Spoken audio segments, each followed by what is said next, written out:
Aku pasti bisa menikmati semua dan menghadapinya. Aku yakin pasti bisa. Aku pasti bisa menikmati semua dan menghadapinya. Yes. Ngapain sih kamu? Ini Hah? mau bagi-bagi ke masyarakat-masyarakat ini. Makanan. Kesambet apaan tiba-tiba? Kayak gini loh Yang, aku tuh terinspirasi sama seorang polisi yang ini benar-benar the real pengabdi masyarakat. Terus? Jadi bapak ini merawat ODGJ di rumahnya sendiri. Orang dengan gangguan jiwa. Betul. Di rumahnya sendiri. Betul. Ya udah coba. Kita Mau langsung panggil undang aja ya. langsung aja? Ya, siapa namanya? Ibda Purnomo. Sama siapa? Dan istrinya. Ku menunggu dirimu, coba hubungiku, berharap padamu. Silakan dulu Pak. Purnomo, Ibu, silakan. Oke. Silakan, Nah, silakan. kita udah kedatangan Pak Ibda Purnomo dan sang istri ya. Tapi untuk mengetahui siapa beliau, langsung aja nih kita lihat tayangan berikut ini. Ya gak gelem, bismillahirrahmanirrahim. La haula wala quwata illa billah. Yang bisa jadi tujuan kamu apa? Bisa aja. Dengan kesabaran dan ketulusan hati, Ibda Purnomo telah menyentuh banyak kehidupan. Dari membantu dan merawat ratusan ODGJ dengan kasih sayang, hingga membangun kampung bebas rentenir. Aksinya menjadi bukti nyata bahwa kebaikan kecil dapat membawa perubahan besar. Sebutan polisi baik pun melekat dalam diri seorang prajurit berpangkat Ibda ini. Lantas, bagaimanakah kisah Ibda Purnomo dalam menjalani kesehariannya saat menjadi teman dekat para ODGJ tanpa pernah memikirkan soal ketenangan pribadinya? Berikut penuturannya.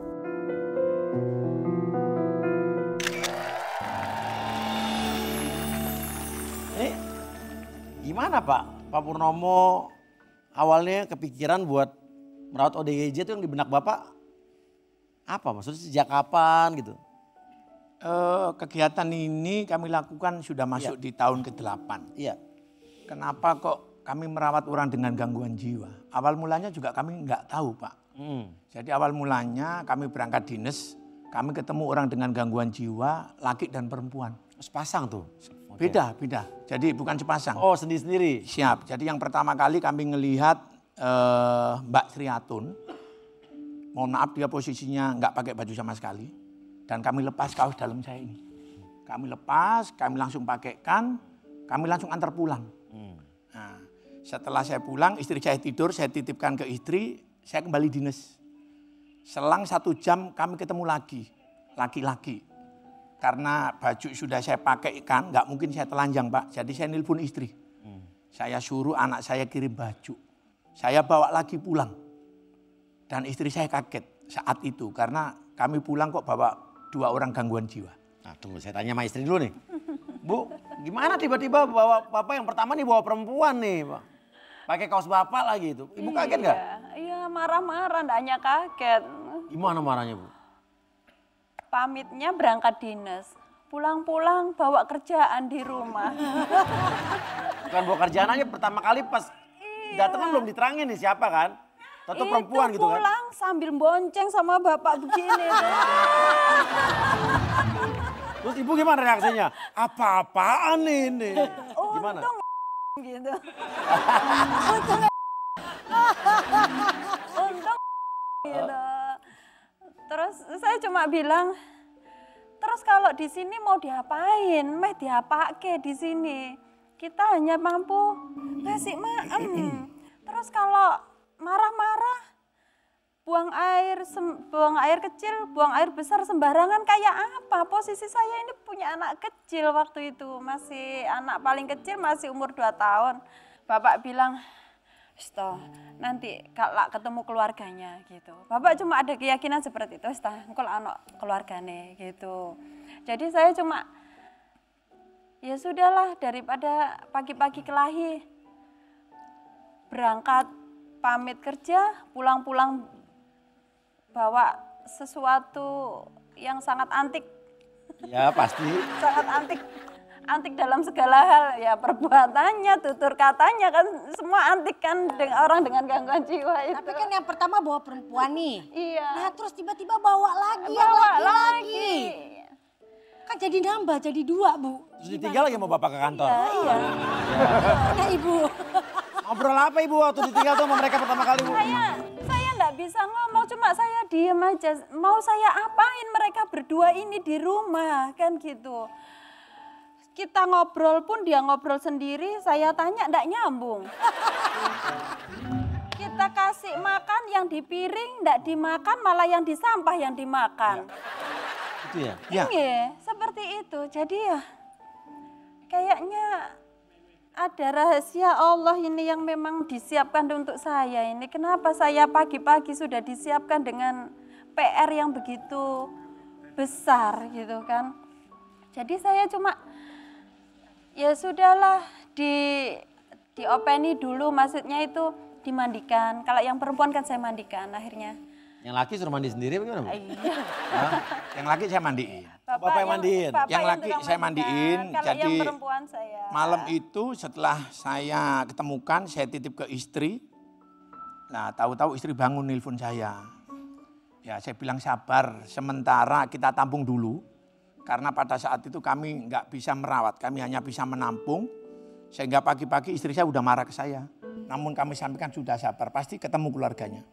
Dan alhamdulillah ketemu keluarganya. Iya. Ketemu keluarganya? Ketemu Itu keluarganya. yang bikin kita kecanduan. Jadi kalau orang sudah lama hidup di jalan itu enggak kelihatan kan. Ya. Mukanya ini si A, si B, si C kan enggak kelihatan. Berantakan Betul, pasti bu iya. ya? Kan Tapi di kalau jalanan sudah ya. dimandikan, dipotong kan kelihatan. Oh iya itu keluargaku. Oh iya ini keluarganya si A, si B, ini rumahnya ini. Di medsos itu kan akhirnya orang banyak komen kalau sudah kita mandikan kita Oh ini posting. keluarga saya, keluarganya. Iya, betul. Ada video Pak Purnomo kalau ketemu para ODGJ, ada kompilasinya nih ya. Kita lihat nih, check it out baby. Ini seorang ibu loh, kondisinya kayak begini. Mana? Allah Akbar la ilaha. Wah, merinding tanganku rek. Sini mbak, saya gendong aja, nggak bisa jalan. Nggak bisa jalan.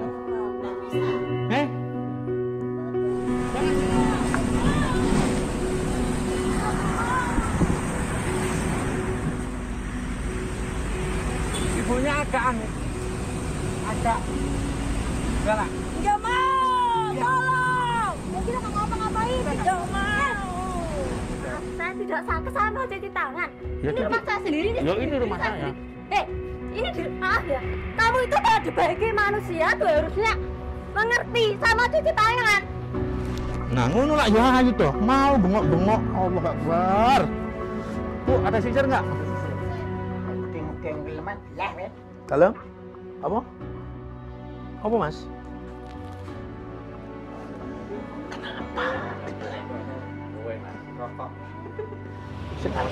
Ya ininya coba dulu. Nah, ini nggak apa sampean. Orang kepelaratan. Oh, Allahu Akbar. Pekerjaannya berhayal.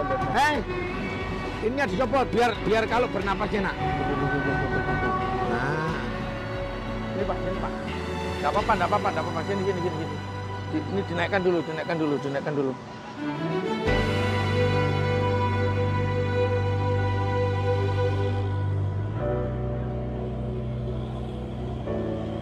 Ya Allah. Ini berapa lama ini, Rek?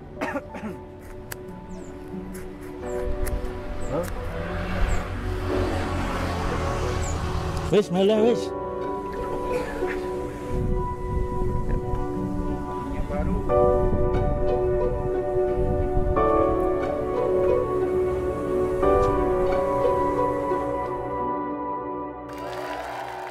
Tadi yang ngamuk-ngamuk tuh gimana Pak kalau ngamuk-ngamuk? Kalau ngamuk-ngamuk memang iya. Jadi orang dengan gangguan jiwa pertama kali kalau kita temuin pasti marah.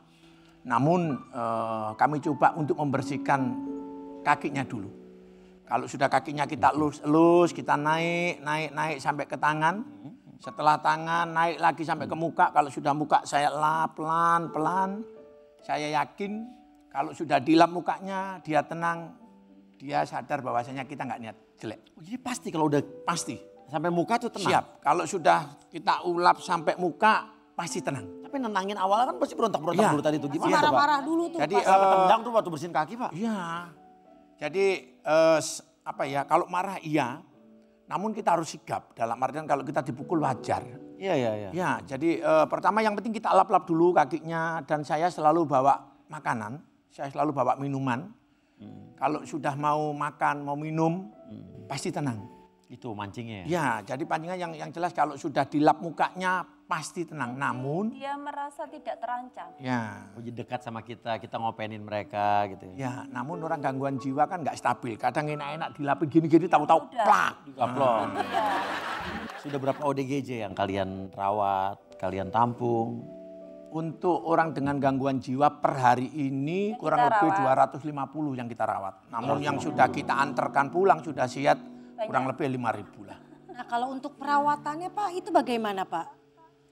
Dengan biayanya, ini kan banyak sekali kan yang ditampung. Ya. Itu bagaimana? Jadi mohon izin Ibu, untuk perawatan alhamdulillah awal mulanya memang kita terseot-seot. Awal mulanya kami hanya mampu merawat orang dengan gangguan jiwa maksimal 5. Kami ada tunjangan, pada saat itu kami jadi Babin Kamtibmas. Saya sudah pamit ke istri, bahwasannya mumpung kita dinas kembali di daerah asal saya. Sempat pindah? Sempat, dulu kami dinas di Polda Kalimantan Timur, sekarang pindah di Polda Jatim, Polres Lamongan, tanah kelahiran kami. Kami ngomong ke istri, gimana kalau uang tunjangan, uang apa, selain uang gaji. Iya. Kita pakai untuk kegiatan sosial, dan alhamdulillah istri mau. Ya. Dan kami hanya mampu merawat pada saat itu orang dengan gangguan jiwa maksimal 3 bulan. Kami rawat di sebuah klinik swasta. Karena mohon maaf kalau kami boleh jujur, orang dengan gangguan jiwa ini juga orang Indonesia. Iya betul. Namun mereka tidak memiliki kita. KTP. Iya. Pada saat kami menemukan mereka, kami bawa ke rumah sakit jiwa yang punya pemerintah. Namun mohon maaf mereka ditolak dengan alasan tidak memiliki KTP. Sempat kami bawa ke rumah sakit, ketemu dokternya nggak bisa Pak karena tidak memiliki KTP. Sempat rencana masa harus kami buang di pinggir jalan. Iya benar juga. Akhirnya kami rawat dan kami masukkan ke sebuah klinik yayasan. Yayasan Kami swasta harus yang waktu berbayar itu setiap bulannya 3 yang- juta. Yang penting bisa membantu kami untuk merawat mereka, kan seperti itu. Banyak pemerintah daerah setempat itu kalau meninggal dunia aja mereka bingung. Ya. Ya, setahu kami mohon maaf bukan niatnya kami untuk menjatuhkan siapapun. Iya. Namun kalau ada orang dengan gangguan jiwa ditemukan meninggal aja mereka bingung Pak. Iya faktanya begitu kan Pak. Ya, jadi kalau misalkan orang meninggal dunia ini ada di kecamatan ini, mereka berusaha gimana caranya nggak ditemukan di situ. Iya, iya. Mohon Pasti begitu. izin ada orang dengan gangguan jiwa yang kami temukan, yang kayak di video tadi, yang kondisinya lumpuh. Kemarin kami temukan di sini, besok tahu-tahu pindah tempat Pak. Jadi Kan biar- nggak masuk akal. Jadi bukan kecamatan itu yang bertanggung jawab Iya. gitu ya. Nah, setelah itu Iya. kami angkat, kami rawat. Ada nggak ODGJ yang galak-galak yang bener-bener mengancam keselamatan? Ada Pak, jadi istri saya ini untungnya sekarang nggak ada senjata tajam ya.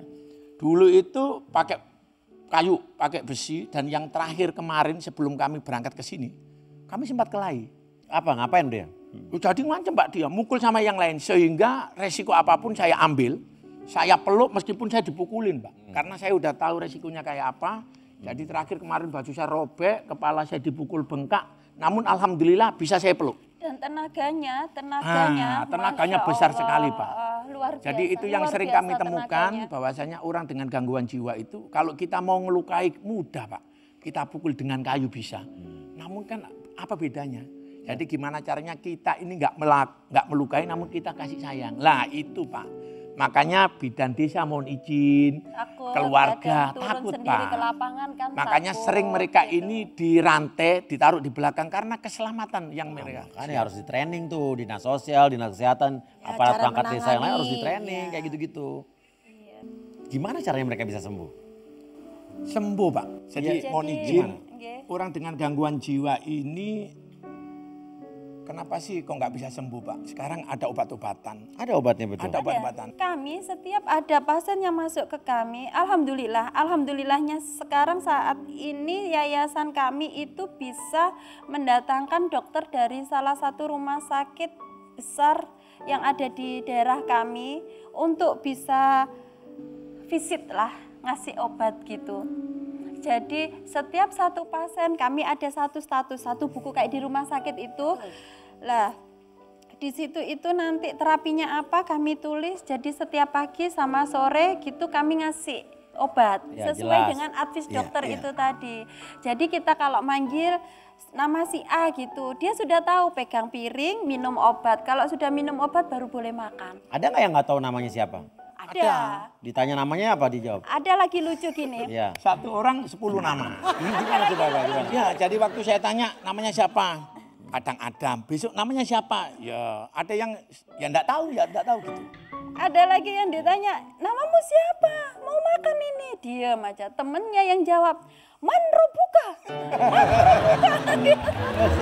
Ada trik-trik sih Pak. Ya. Dalam artian kami sekeluarga kalau misalkan kami harus memberikan obat, memang kami bujuk. Iya. Dalam artian, ayo siapa yang minum obat kami kasih roti. Jadi kalau obat itu sudah masuk, sudah agak tenang, mereka kita bimbing sholat. Mereka kena air wudhu, mereka kena ruqyah segala macam. Jadi di tempat kami, mohon izin, mohon maaf, di tempat kami tidak dari 250 pasien, tidak ada satupun yang kami pasung. Yang dipasung. Semuanya yang kami dirantai. rangkul. Ada yang ribut cewek cowok ODGJ? Kalau jatuh cinta ya. Jatuh cinta? Iya. Gimana? Jadi cinta bersemi di rumahnya Pak Purnomo. Iya. Gimana ceritanya? Ya, jadi Menarik. ya, jadi terkadang gini Mbak. Terkadang kalau kita jalankan pasien itu Pak kami ajak jalan keluar. Kami ajak jalan keluar menyusuri Pak. Kan sawah-sawah. Nah, jadi menyusuri sawah itu. Biar sehat ya. Jadi ada yang Ya, sudah tadi kan seperti itu. sudah mendekati siat gandengan Pak. Gandengan peluk-peluk saya bilang, enggak boleh gitu. Jadi Ya dia senyum-senyum aja Pak. Ada yang dia berusaha, Pak tolong saya nikahkan kan. Iya. Ada sempat yang sudah Jatuh cinta beneran mereka gitu? Iya Pak, iya. Dan sempat pihak keluarga, karena anaknya si Ferry yang dari Mojokerto itu ada pasien saya. Jadi dia benar-benar sudah sehat, nyaman. Akhirnya pihak keluarga datang ke saya karena berpikir, apa ya, anakku harus sehat. Pak Pur siapa tahu anak saya setelah menikah dengan pasiennya Pak Pur bisa sehat. Saya bilang gini, saya enggak berani Pak.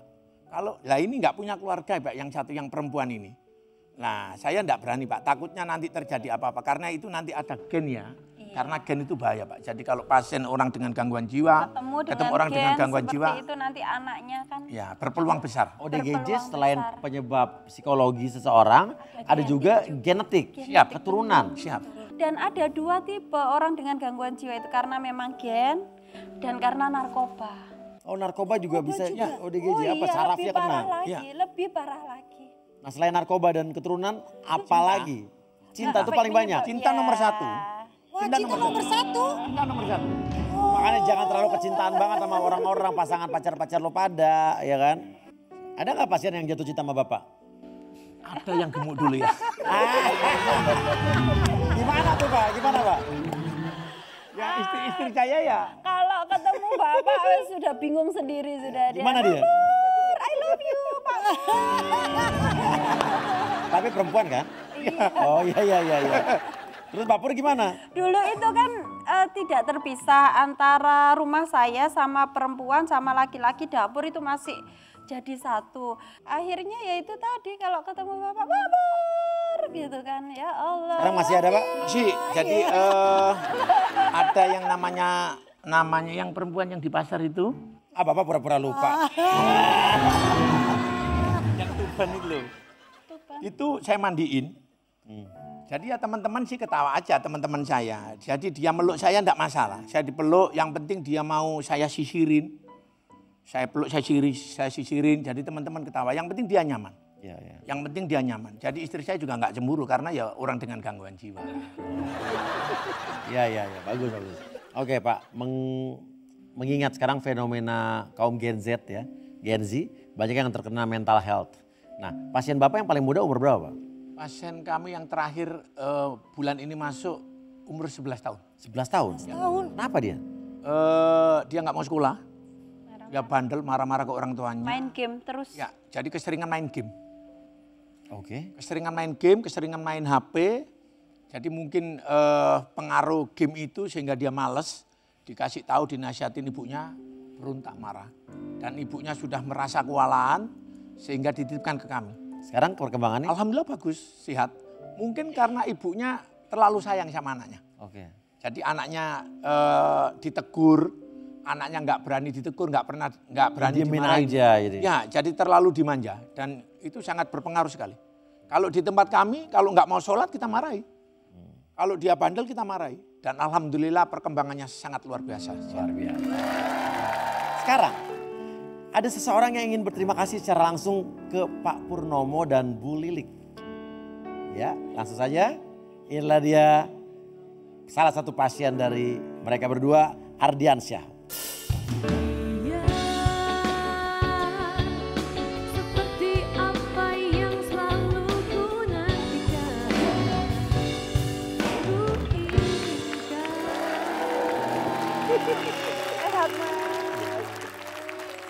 Silakan. Ardiansyah, panggilnya apa nih? Ardi? Ardi ya? Iya. Ardi umur berapa sekarang, Di? 38. 38. Dulu ketemu Ardi di mana Pak Purnomo? Saya Ardi ini ada laporan bahwasannya ada seorang pemuda, Ardi ini termasuk cinta dan narkoba. Jadi Cinta putus dan patah hati, narkoba juga. Ya, terus kami dapat laporan bahwasannya Ardi ini dirantai di teras, di tengah ruang tamu. Keluarganya nelpon saya, terus besoknya saya kunjungin. Dan saya ngelihat Ardi benar-benar dia ditaruh di pojokan rumah. Dan pada saat saya lepas, Ardi memeluk saya. Oke, kita lihat videonya ya.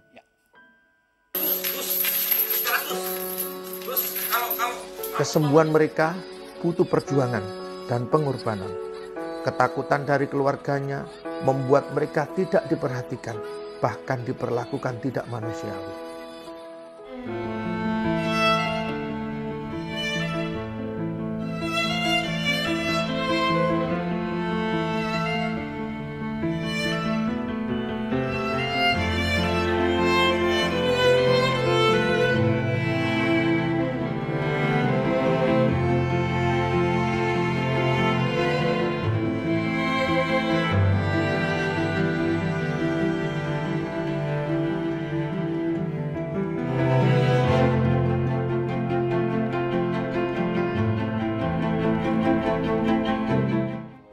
Ardi, lihat tayangan tadi, apa yang Ardi rasakan?